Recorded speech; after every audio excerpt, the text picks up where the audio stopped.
বন্ধুরা আজকে আমি এই 4 নম্বর সেটের মকটা দেব, তার জন্য প্রস্তুতি নিলাম।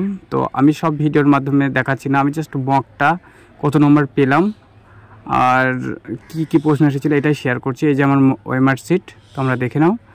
এই ওএমআর শিটে 100টা প্রশ্ন আমি অ্যান্সার করব 1 ঘন্টার মধ্যে, আর কত নম্বর পাচ্ছি তা দেখে নাও। এই যে দেখে নাও আমি কত নম্বর পেলাম। আমি 100-র মধ্যে, এই যে আমার ওএমআর শিট, 100-র মধ্যে আমার ঠিক হয়েছিল, রাইট হয়েছিল 66টা আর ভুল হয়েছিল 20টি, অর্থাৎ 66 থেকে 20 নম্বরের ভুলের জন্য 5 নম্বর আমার চলে গেছে। মোট 61 নম্বর আমি পেয়েছি। যদিও এই নম্বরটা আজকালকের দিনে অনেক নম্বর নয়, তারপর চেষ্টা করছি। বন্ধুরা আজ যে মকটা আমি দিলাম সেই মকের জিকেগুলো আজকে আমি ভিডিওর মাধ্যমে শেয়ার করছি, যে কি জিকে এসেছিল। ঠিক আছে, তো তোমরা ভিডিওটা দেখতে থাকো জিকেগুলি কেমন ছিল। এ হচ্ছে আমার জিকের বই। ঠিক আছে, এই প্রশ্নগুলো ছিল, যে প্রথম প্রশ্ন ছিল নিম্নলিখিত কোন ঘটনার পরে ক্যাবিনেট মিশনের পরিকল্পনা ব্যর্থ হয়েছে বলে মনে করা হয়। এখানে অনেক অপশন ছিল, সঠিক অ্যান্সারটা হচ্ছে এটলির ঘোষণা। এটলির ঘোষণা এটা 1946 সালে ঘোষিত হয়েছিল। ঠিক আছে, আচ্ছা, ক্রসিং ওভার সংঘটিত হয় মিওসিস কোষ বিভাজনে, এটা লেপটোটিন প্যাকাইটিন অ্যানফেজ 1 ডায়াকাইনেসিস, এটা অ্যান্সার নিয়েছে প্যাকাইটিন। ঠিক আছে, অপশন সি। তাহলে প্রশ্ন ছিল যে এটা খুবই একটা কমন প্রশ্ন, যে অরণ্য গবেষণাগার, হ্যাঁ অরণ্য গবেষণাগার কোথায় অবস্থিত, অরণ্য গবেষণাগার কেন্দ্রটি কোথায় অবস্থিত? এটা দেরাদুন হচ্ছে উত্তরাখণ্ডের রাজধানী দেরাদুন। নেক্সট প্রশ্ন ছিল সত্যজিৎ রায় চারুলতা কোন গল্প অবলম্বনে নির্মিত? সত্যজিৎ রায় যে চারুলতা, এখানে ঘরে বাইরে, চোখের বালি, চতুরঙ্গ, নষ্টনীর। ঘরে বাইরে রবীন্দ্রনাথ ঠাকুরের লেখা, তো নষ্টনীর, এটা অ্যান্সার হবে নষ্টনীর। নেক্সট প্রশ্ন ছিল ভারতের রাজ্যসভার সভাপতি কে করেন? ভারতের রাজ্যসভার সভাপতি করেন উপরাষ্ট্রপতি। এটা 64 নম্বর ধারায় উল্লেখ রয়েছে। লোকসভায় স্পিকার আর রাজ্যসভায় উপরাষ্ট্রপতি সভাপতিত্ব করেন। 9 নম্বরের এখানে প্রশ্ন ছিল কোনো বস্তুকে ভূপৃষ্ঠ থেকে উপরের দিকে ওঠানো হলে তার ওজনের কী পরিবর্তন হবে? ভূপৃষ্ঠ, আমাদের এই মাটি থেকে কোনো বস্তুকে যদি উপরে তোলা হয় তাহলে তার ওজনের কী পরিবর্তন হবে? নিশ্চয়ই ওজন কমবে।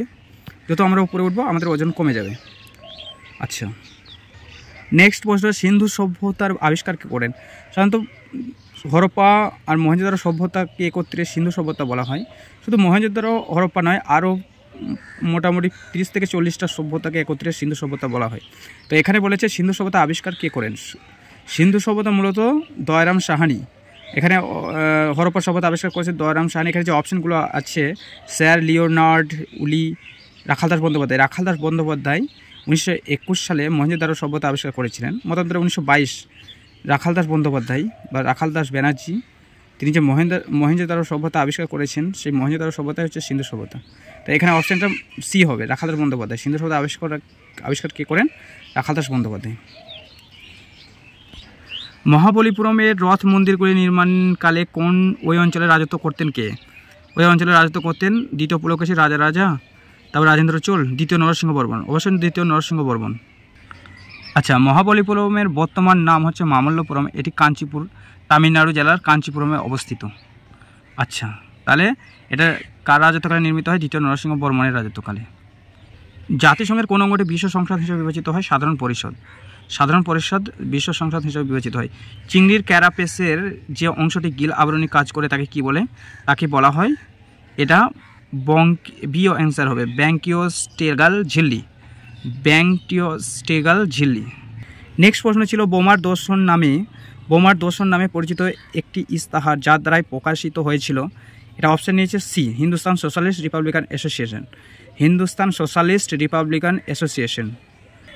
নেক্সট প্রশ্ন শিল্পের জন্য ঋণদান করে থাকেন কোন সংস্থা? শিল্পের জন্য ঋণদান করেন সবগুলোই, অর্থাৎ IDBISFC, IFCI, অর্থাৎ সব ব্যাংকগুলোই শিল্পের জন্য ঋণদান করে থাকে, সব সংস্থাগুলোই। কোন বছর ক্যাবিনেট মিশন ভারতে আসে? 1946 সাল। 1946 সালে ক্যাবিনেট মিশন ভারতে এসেছিল sir Pethick Lawrence, A V Alexander নেতৃত্বে। এখানে বলছে নিম্নলিখিত বইগুলির মধ্যে স্বামী বিবেকানন্দের রচিত বইগুলির নাম কি? কথামালা, বর্তমান ভারত, কথামিত, নেশন ইন মেকিং, এটা বর্তমান ভারত গ্রন্থটি স্বামী বিবেকানন্দের একটা রচিত বিখ্যাত গ্রন্থ। এটা 1899 সালে প্রথম প্রকাশিত হয়। 1899 সালে এটি প্রকাশিত হয়েছিল। এটা একটা ইম্পর্টেন্ট প্রশ্ন, চিল্কা হ্রদ কোন রাজ্যে অবস্থিত? চিল্কা হ্রদ উড়িষ্যা রাজ্যে অবস্থিত। ভারতের সর্ববৃহৎ নোনা জলের হ্রদ আর পৃথিবীর দ্বিতীয়তম। নেক্সট প্রশ্ন, স্ত্রী শিক্ষা বিস্তারের জনক কাকে বলা হয়? রামমোহন, রবীন্দ্রনাথ, বিদ্যাসাগর, বঙ্কিমচন্দ্র। অবশ্যই বিদ্যাসাগরকে, কারণ বিদ্যাসাগর শুধু মেদিনীপুরের আশেপাশে 35টার বেশি স্কুল স্থাপন করেছিলেন মেয়েদের জন্য। তাই নারীদের শিক্ষা ব্যবস্থা মানে বিচারের দিক দিয়ে ঈশ্বরচন্দ্র বিদ্যাসাগরের অবদান অবিস্মরণীয়। স্ত্রী শিক্ষা বিস্তারের জনক বলা হয় ঈশ্বরচন্দ্র বিদ্যাসাগরকে, সি অ্যান্সার। ভারতের দ্বিতীয় পঞ্চবার্ষিকী পরিকল্পনাটি ছিল কি ছিল? এটা মহালানবিস তত্ত্ব নির্ভর।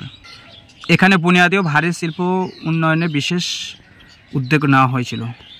আর প্রথম পঞ্চবার্ষিকী পরিকল্পনায় আমাদের কৃষিকাজের উপর গুরুত্ব নেওয়া হয়। আচ্ছা, এখানে ফুড স্টমা ছিল ফিউল, এটা ইঞ্জিন হবে, জ্বালানি ইঞ্জিনের ব্যবহার হয়। এখানে ছিল যে সাইমন কমিশন গঠন করা হয়েছিল কিসের জন্য? এটা ভারতের সংবিধান সংস্কারের জন্য। সাইমন কমিশন 1927 গঠন করা হয় এবং 1928 ভারতবর্ষে এসেছিল। যদিও সাইমন কমিশন ব্যর্থ হয়, কেননা এই কমিশনের ভারতে কোনো সদস্য ছিলই না।